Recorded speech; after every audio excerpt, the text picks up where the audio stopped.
इस बीच हम बनारस का भी रुख करना चाहेंगे, जहां पे हमारे दो संवाददाता मौजूद हैं। संजीव त्रिवेदी जो कि बीएचयू में है और साथ ही अमित कुमार जो कि काशी विश्वनाथ मंदिर के बाहर मौजूद हैं। हम सबसे पहले रुख करना चाहेंगे संजीव का। संजीव, हमने ये देखा है कि ईस्टर्न यूपी बहुत ज्यादा, चाहे ये आखिरी चरण में पहुंच गया है, लेकिन सारे ही राजनीतिक दलों ने अपनी अपनी ताकत झोंक दी है। पीएम भी वहां पर मौजूद है। क्या उनकी साख का सवाल ये हो गया है और साथ ही बाकी राजनीतिक दल उनको ये जताना चाहते हैं कि हम आपको आप ही के गढ़ में हराएंगे?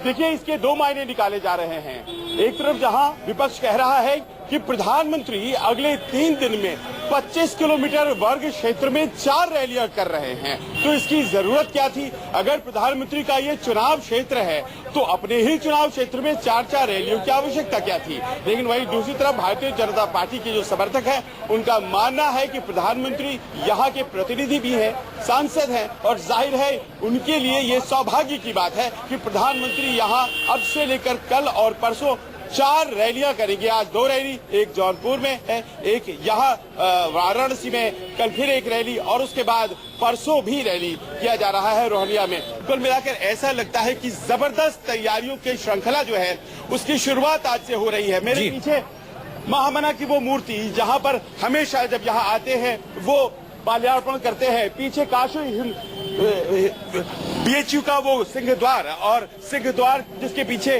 वो हेलीपैड जहां से वो आएंगे और यहाँ पर वो महामना की मूर्ति पर माल्यार्पण करेंगे और इसी रास्ते से वो निकलेंगे जो कि काशी विश्वनाथ की तरफ जाता है। और काशी विश्वनाथ टेम्पल का दर्शन करने के बाद, वहां से काल भैरव का दर्शन करने के बाद वो जौनपुर जाएंगे। और एक संदेश यहां से कहा जा सकता है साक्षी दिया जाएगा उस क्षेत्र में जहां आज मतदान हो रहा है, इस क्षेत्र में जहां मतदान 8 तारीख को होना है। और ऐसा लग रहा है कि प्रधानमंत्री ने खूब सक्रियता दिखाते हुए अपनी पूरी ताकत पूर्वी उत्तर प्रदेश में झोंकने का मन बना लिया है। संजीव, वो तो यहाँ आएंगे और फिर यहाँ से चले जाएंगे, लेकिन पीछे से जो वहाँ पर रोड शो होने वाला है वो भी एक दिलचस्प चीज होगी देखने के लिए।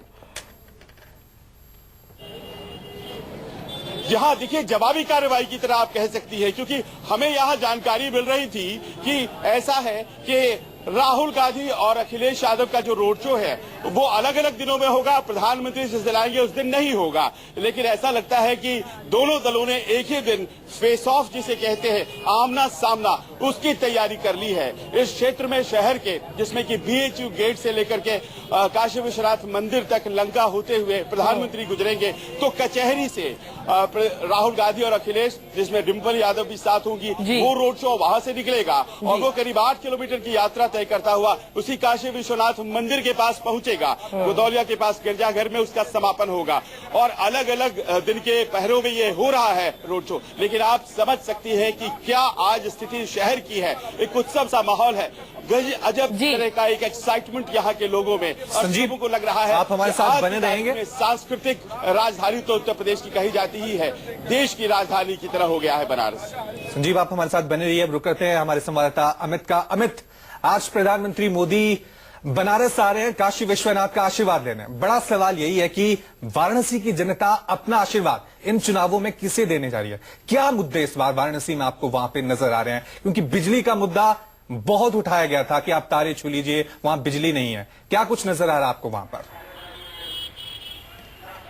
देखिए, मैं सबसे बड़ी बात की निश्चित तौर पर माफ कीजिएगा, कहीं ना कहीं प्रधानमंत्री नरेंद्र मोदी की प्रतिष्ठा दांव पर है। और इसीलिए अगर आप देखें तो बीजेपी ने बहुत अच्छा से वेल प्लान्ड एक तैयारी की है कि आज 4 तारीख को यहाँ पर, जो कि हालांकि शाम को ये प्रोग्राम होने वाला था, जो काशी विश्वनाथ प्रधानमंत्री नरेंद्र मोदी को जाना था, फिर काल भैरव का दर्शन करने थे, लेकिन ठीक उसी वक्त राहुल और अखिलेश का रोड शो था और इसीलिए प्रशासन ने टाइमिंग में बदलाव किया है और सुबह जा रहे हैं। बीजेपी ने इसे रोड शो का नाम नहीं दिया है, लेकिन जो तैयारी है बीजेपी की कि वो खुले जीप पे निकलेंगे और गदौलिया यहाँ तक आएंगे, वो मदनपुरा सुनारपुरा होते हुए बीएचयू से यहाँ पर आएंगे और आगे जाएंगे। लेकिन इसके बाद आज शाम को रैली करेंगे। कल उनकी रैली है 5 तारीख को, 5 तारीख की रात वो बनारस रुक रहे हैं और 6 तारीख की सुबह भी वो यहाँ बनारस में होंगे। तो निश्चित तौर पर पूरे प्रदेश की अगर बात तो करें तो अलग है, लेकिन उनको भी पता है प्रधानमंत्री को कि अगर वो अपने संसदीय क्षेत्र में उन्हें हार मिलती है, या जैसा ही कहा जा रहा था कि टिकट के बंटवारे को लेकर काफी नाराजगी है यहाँ पर।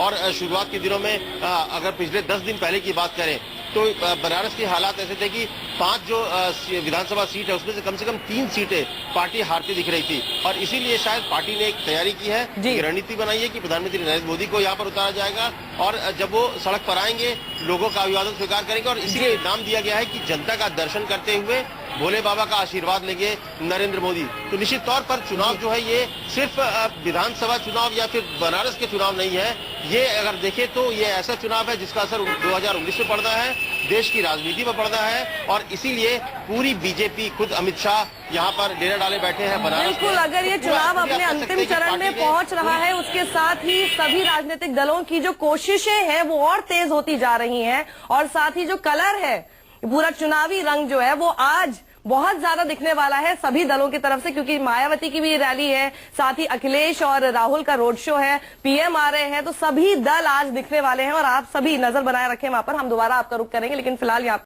देखिए, बात स्वागत है आपका। साक्षी, इन चुनावों में कानून व्यवस्था एक बहुत बड़ा मुद्दा था, लेकिन तमाम पार्टियां हैं, सभी ने दागियों को टिकट देने में कोई कसर नहीं छोड़ी है। हमारे सहयोगी ज्योत्सना बेदी हैं जो बता रही हैं कि इस छठे चरण में कितने दागी चुनावी मैदान में हैं।